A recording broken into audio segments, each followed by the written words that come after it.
وبدا لهم سيئات ما كسبوا وحاق بهم ما كانوا به يستهزئون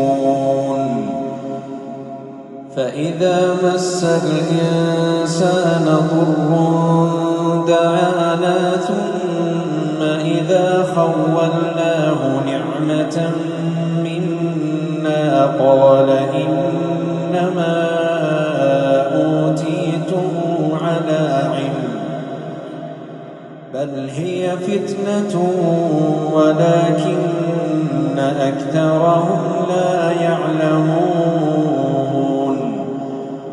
قد قالها الذين من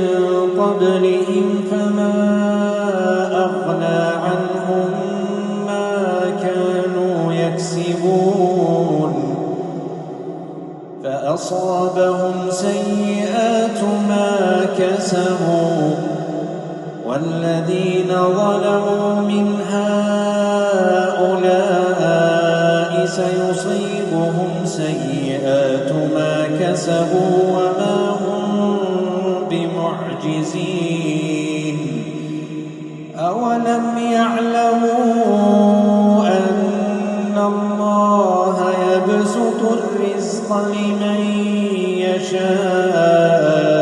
ويقدر إن في ذلك لآيات لقوم يؤمنون